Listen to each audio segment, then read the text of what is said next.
Now, getting back to the academic sessions. Healthcare industry has seen tremendous growth in last 2 decades, and the contributing factor to this growth are the business models. The various verticals of healthcare establishes and operates with many business models. And to discuss about the two prominent aspects, that is, innovations in addressing capacity gap and wellness sector, we have with us two stalwarts of the healthcare industry.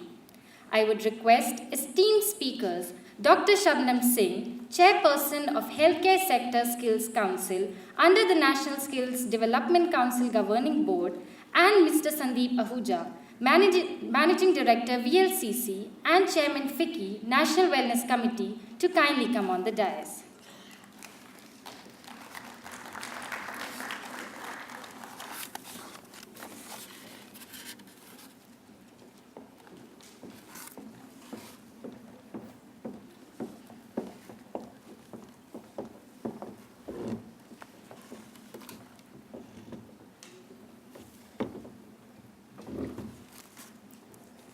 In spite of substantial economic growth in India, its benefits have not been inclusive, and the country still faces large disparities in the healthcare sector too. We have with us Dr. Shabnam Singh, alumni of Lady Hardinge Medical College, New Delhi. Ma'am is the chairperson of the Healthcare Sector Skills Council under the National Skills Development Council Governing Board, member of Life Science Sector Skill Development Council, and core team member of Healthcare Federation of India. I now invite Dr. Shabnam Singh to speak on the topic, Innovations in Addressing Capacity Gap.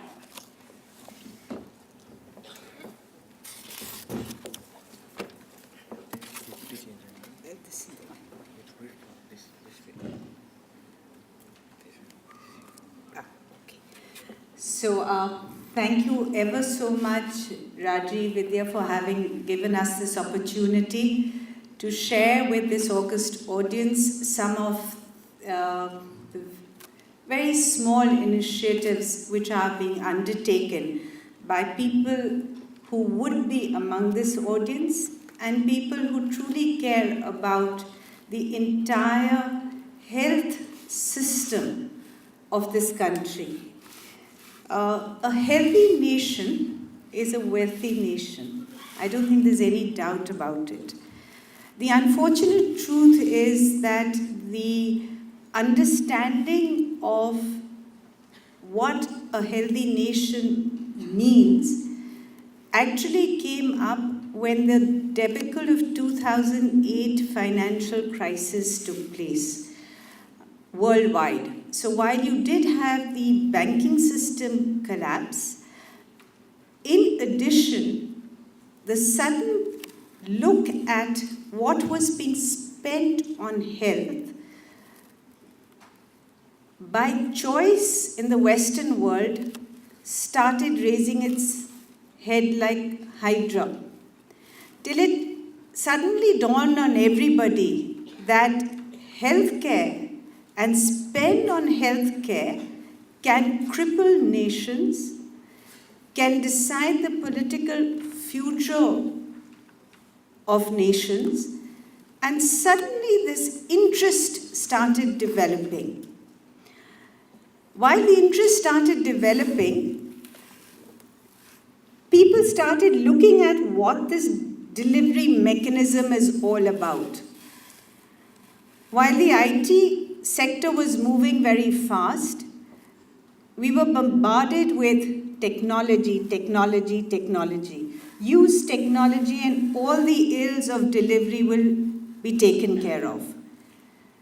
Gradual realization took place that technology is only half of what can be achieved to delivering what is needed.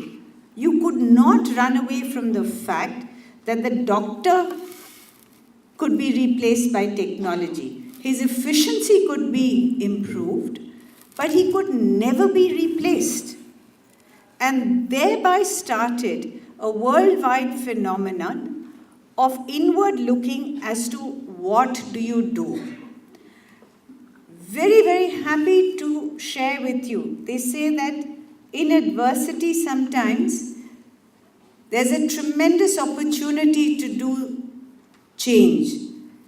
And what was the adversity that we were looking at? We were sitting at a countrywide phenomena of medical tourism, a highly seductive term for corporate India, not so much for the public sector. We were being able to offer services to the world at a fraction of the cost. So interest started coming our way and saying, how are they being able to do this? Came down that the cost of manpower here is what is driving this particular piece. It wasn't that the cost of infrastructure was any different. The cost of infrastructure pretty much is the same. As many of you would be from Mumbai, you know the cost of land in Mumbai is at par with Manhattan or Tokyo at times, far more expensive than that. Technology, dollar for dollar, costs the same. So what was this that was being able to drive down this cost was manpower. Why? For the rest of the world, cost per procedure, bed realization per procedure was less in our country, but for ourselves, for our internal customer, for our own individual needs, our costs were not manageable. Why? Because the larger population could not even afford this particular piece. To this avail, a whole lot of committed people within the industry, and I don't know how many of you would know, Yashpal is not here, Dr. Bhatia, who was here earlier, but he would bear me out in this. The birth of National Accreditation of Hospitals, NABH, which today is like in the DNA of the healthcare industry, actually took birth because of the industry demanding for it. So Quality Council of India was an initiative started by CII, which then made NABH happen. So similarly, on behalf of CII, in the committees, we decided we cannot wait any longer for the Medical Council of India to realize that it needs to change. We cannot wait any longer for the Indian Nursing Council to change and evolve to what contemporary India needs. We can't continue servicing people by having no paramedic councils or just surviving on 2 or 3 states having paramedic councils.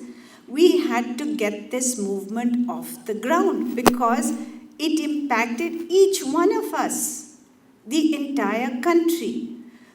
This is what then translated and became this particular body.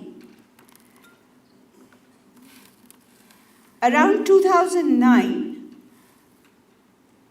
as a country at large, you may have heard of Dr. Prahlad, C.K. Prahlad. How many of you have heard of Dr. C.K. Prahlad?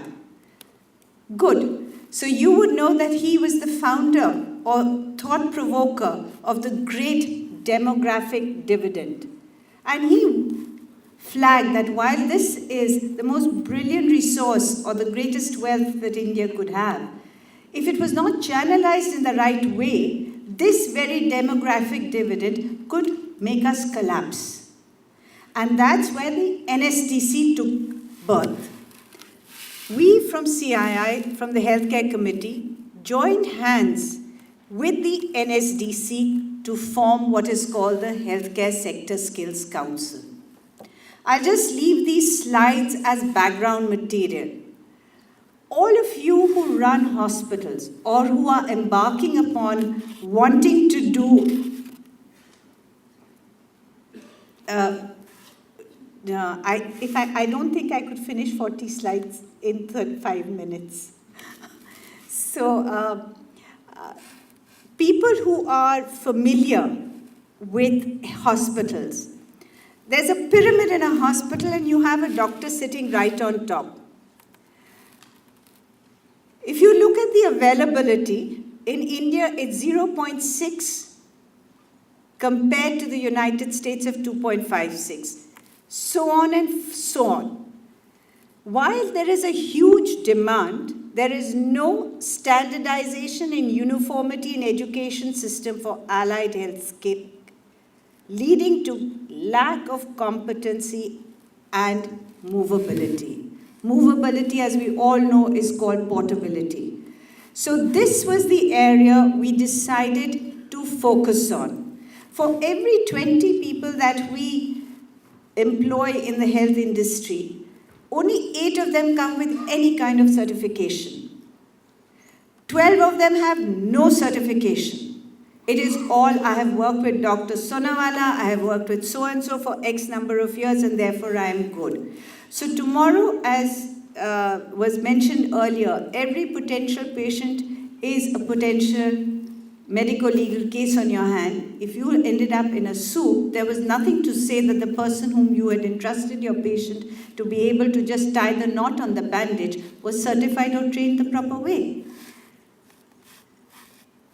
Look at how the industry is growing. Your students out here of management, you would know the KGAR much better than me. This KGAR will continue rising, ladies and gentlemen, because this is an absolutely recession-proof industry.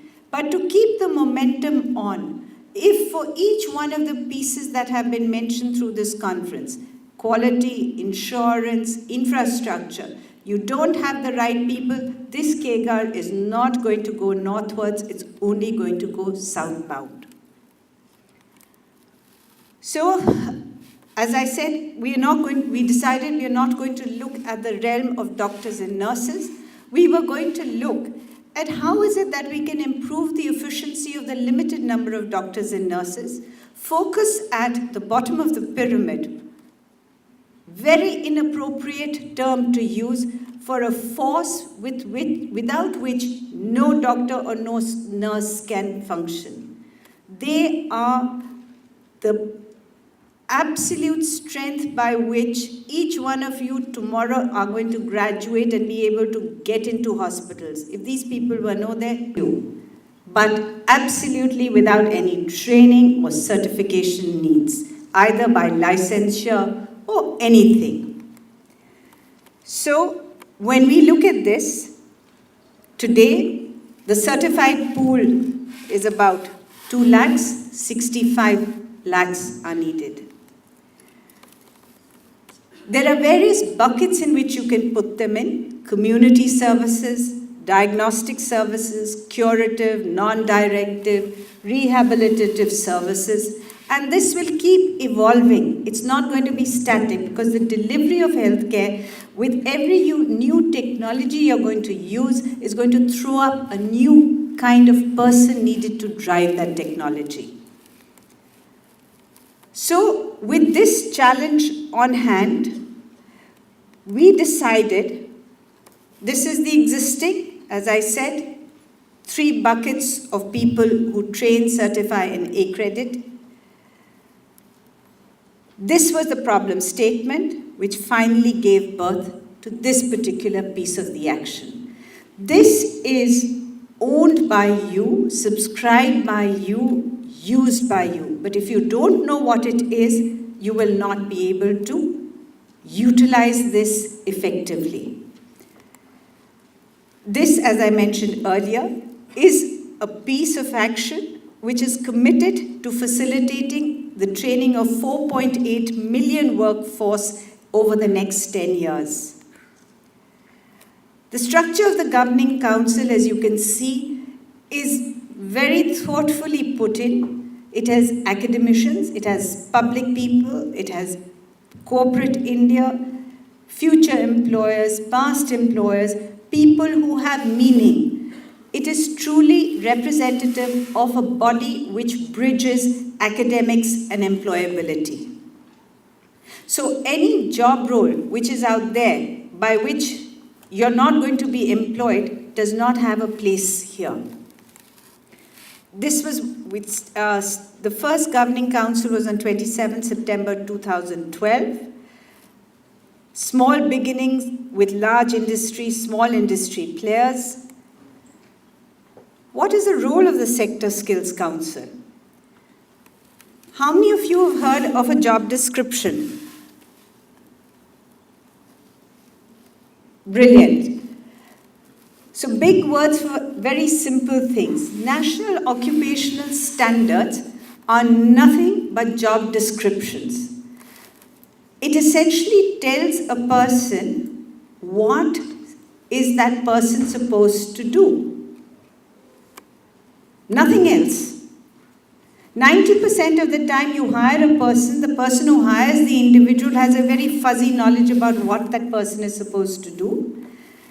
And the person who is getting the job just feels, okay, I've got a job and I've got some name behind me. I'll learn as I go. Utter waste of time on both parts. So this effort of putting national occupational standards to what does an emergency medical technician do? He can do this up to this level.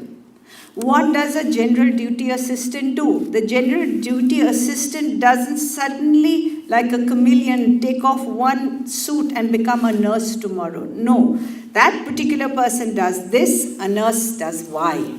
So that kind of differentiation comes through the national occupational standards.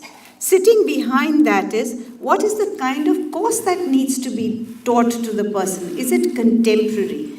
That again is the HSSE's responsibility. Critical to the survival and quality of the entire program is the assessment of institutions. You don't want rogue institutions